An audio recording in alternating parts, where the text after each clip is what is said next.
Kepala BRIN terima kunjungan Parlemen Jepang bahas pengembangan sumber daya manusia unggul. BRIN perkuat kerjasama iptek, riset, dan inovasi bersama mitra Jepang. Bapak berjalan dengan baik dan dapat membantu kami untuk memperkuat kerjasama dengan pihak Jepang. Jepang sediakan beasiswa untuk kembangkan sumber daya manusia Indonesia, khususnya di bidang netralitas karbon dan energi. 日本とインドネシアは基本的な価値と原則を共有する長年の親しい親友であります。 Selengkapnya di BRIN Daily News bersama saya, Berlian Irawan.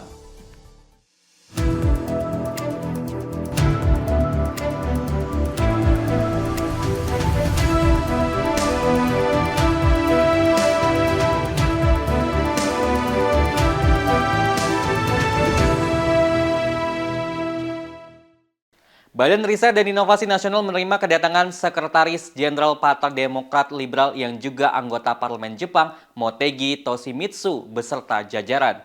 Pertemuan ini membahas situasi global dalam menjaga perdamaian dan stabilitas antara Jepang dan negara-negara ASEAN dengan memanfaatkan soft diplomacy, salah satunya melalui science diplomacy.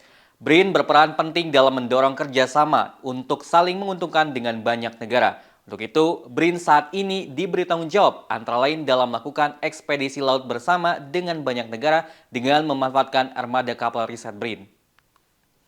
Kepala Badan Riset dan Inovasi Nasional Laksana Trihandoko menyampaikan keinginan memperkuat kerjasama dengan Jepang untuk pengembangan sumber daya manusia unggul melalui aktivitas riset.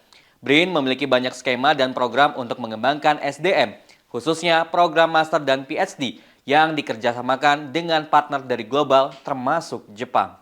Ya, jadi BRIN, tetapi BRIN tidak hanya sebagai executing agency, pelaksana riset, tetapi juga kami saat ini berfungsi sebagai funding agency untuk berbagai aktivitas riset, iptek dan inovasi, serta juga pemasok kebijakan berbasis sains dan berbasis evidence untuk seluruh kementerian lembaga dan juga pemerintah daerah di Indonesia.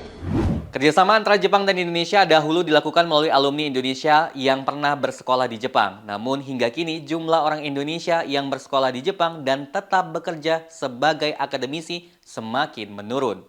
Handoko berharap kegiatan kerjasama Indonesia dengan Jepang khususnya dalam bidang ilmu pengetahuan teknologi, riset, dan inovasi tidak hanya dilanjutkan tapi diperkuat dengan berbagai mitra yang ada di Jepang.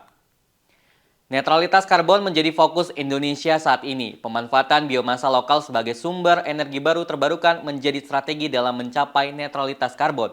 Meskipun untuk sumber energi skala besar di masa depan, Indonesia mempertimbangkan pembangkit listrik tenaga nuklir.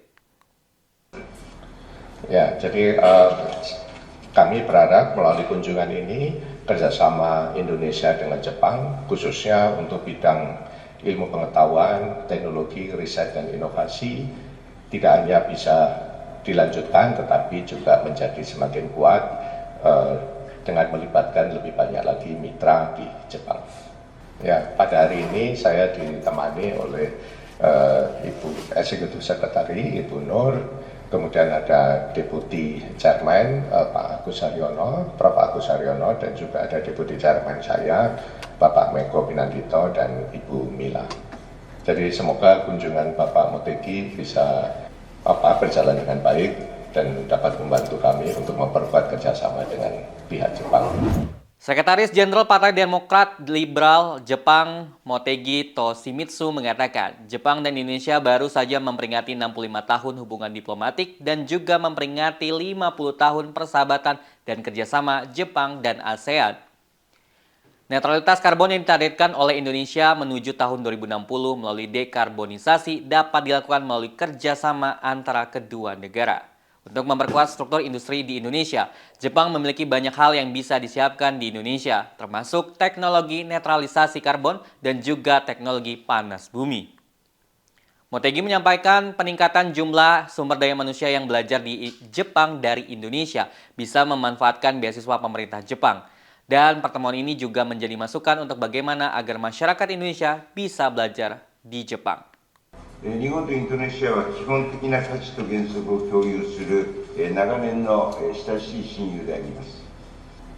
昨年、日本インドネシア外交関係65周年また日 ASEAN 友好協力50周年という歴史的節目を迎え、6月には天皇皇后両陛下が即位後初の外国親善訪問としてインドネシアをご訪問されました。インドネシアが表明をしている2060年までのカーボンニュートラルの実現に向けて、電源構成の6割を占める石炭などのエネルギーにどう対応転換していくかが重要な課題だと考えております。エネルギー安全保障、強靭性との両立を図りつつ、イノベーションによって経済成長、脱炭素化を促進するため、さまざまなレベルで日本としても連携を強化していきたいと考えます。Saya Berlian Irawan, mewakili kru yang bertugas pamit undur diri. Kritis berpikir, kreatif berinovasi.